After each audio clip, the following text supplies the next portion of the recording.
a lot of the concerns that in your head right now, worries inside your head right now, is it's an illusion. Okay, you guys have to understand that because you don't know if it's real yet.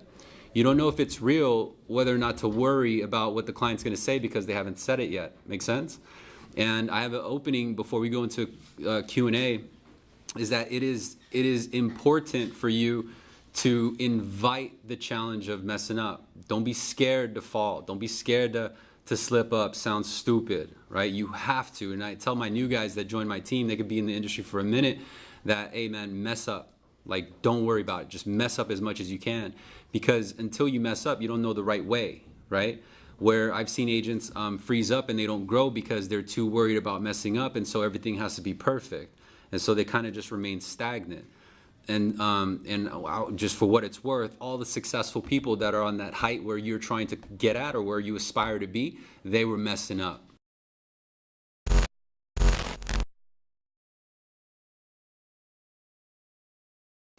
So basically, like clients, I think it might just be like building better rapport with them. So like you'll talk to them one day, or maybe they just got called 100 times after they talked to you, and you think everything's great, like it was a great conversation, and the next day they just like, they're almost like mean to you, like, what do you want?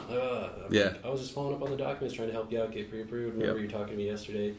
Yeah, I'll get them to you when I get them to you. I'm just like, oh, okay. Like, Okay. It's happened a couple of times, not too often, but I just wasn't sure, is it just not good enough rapport, or like...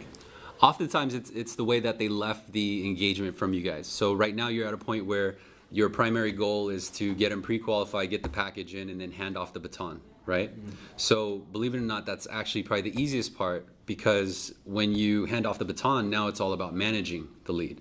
So you have to stay in constant contact with them, make sure they don't leave you, make sure their loyalty belongs to you. It's a different dynamic. So a lot of the information I'm going to share with you is going to help carry on for when you guys do move into that LO position, that you guys are taking the proper steps to do so. And so right now, to answer your question, when you guys are connecting with the buyers, is it on outbound calls or inbounds? Both, it varies. Okay. Mostly, I feel like it's mostly when the CSRs call them, it's an outbound call. Okay. But like once in a while, it'll be an inbound. Let's say out of 10 leads you guys get per day, how many of them are outbound? Like 9. Yeah. Okay. Okay, good. So inbounds are a little bit easier, right? There's a little bit of layups because they're kind of with it. They want to know exactly what you got. Whereas an outbound call, and this will serve useful for when you guys become LOs, is it's important to understand which of the two, because on the outbound, you're not going to sound the same on an inbound. So an outbound, you have to sound as if you're already delivering it. It's in motion and it's on its way. Make sense? So, for example, if Mike was If Mike was being transferred over to me and the CSR said, hey, I got Mike on the phone, this is an outbound call, my call would sound very similar, something like this. Hey Mike, this is Daniel with New American Funding. I just wanted to give you a quick update. I'm sending you out the report that you had requested. It's actually going to go to your iCloud account or your email. You guys have their emails, right? Mm-hmm. So whatever the email is, right? So it's going out to your iCloud account. This is going to be with regards to your certificate so you can begin your search confidently.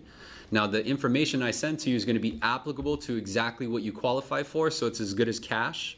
And if you decide to use it or not is completely your choice, but we want to make sure you have it, because as a consumer, you have a right to know how to get the financing without broker points or high retail costs. So it's actually on its way. But before I send it out, let me confirm a few things. The property that you're looking for, this is going to be a single family residence, right? Oh, no, it's going to be a condo. Okay, cool. Good thing that I confirmed that. That makes sense? You're actually leading them down. But the way it opens up is it's already in motion. And the reason why you want to sound that way is because if you hit someone up on an outbound, what they want to do is get off that phone call with you, right? Because they weren't expecting the call. But if you allude to or you hint to the notion that it's on its way, this will just take a second, you're going to become more effective.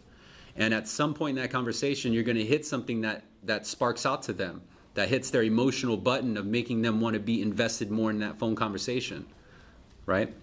And then say, once you go into the conversation, it's a little bit different from what you hear scripted. And the reason why is because I'm in sales. I'm not the sales trainer. I'm not, the executive who wrote the script, but has no idea what you guys are going through. I do, because I still make outbound calls, I still do inbounds, and I'm still selling with my team.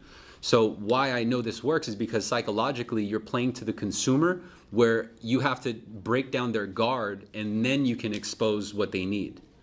So their initial guard is to hurry up and get off the phone with you.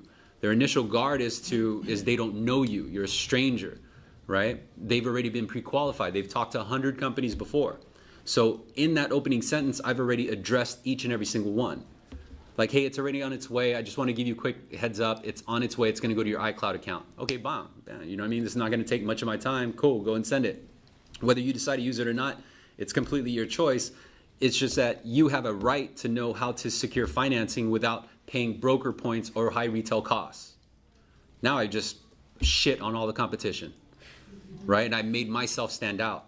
Oh, hey, before I send it out to you, let me just confirm it's applicable. The property you're going to buy, this is going to be your new primary residence, right? Got it. And it's a single family residence? Okay, is it going to be just you and your family, or just you and your wife? It's going to be me and my family. Got it. So the school district is going to be pretty important to you, right? Okay, cool. I'm going to make a note here so that as you find properties, we can pull up the rating on your school district. More value, right? Now I'm the motherfucking guy, right? That's how they're going to look at you. But it all starts with confidence. And here's the thing is that Mike, if you know, as an example, not you, right? But Mike doesn't know you. They don't know that you're a junior. They don't know that you're 3 months in. They don't know you're not licensed yet. So play to that.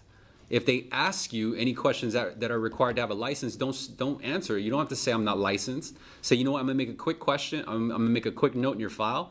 Once I have your documents, I'll be sure to get the answers you need. Now you're holding it for bait, right?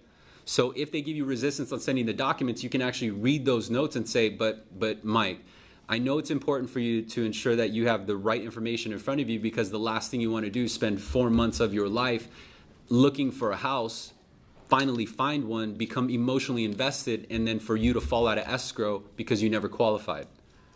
Your family needs to find the right house, but ensure that whatever neighborhood you decide to settle in, it's worth your time in actually pursuing. Otherwise, you're spending a lot of time, you're spending a lot of hours on the weekends looking at houses you don't even know if you qualify for. I'm here to protect you and your earnest money deposit.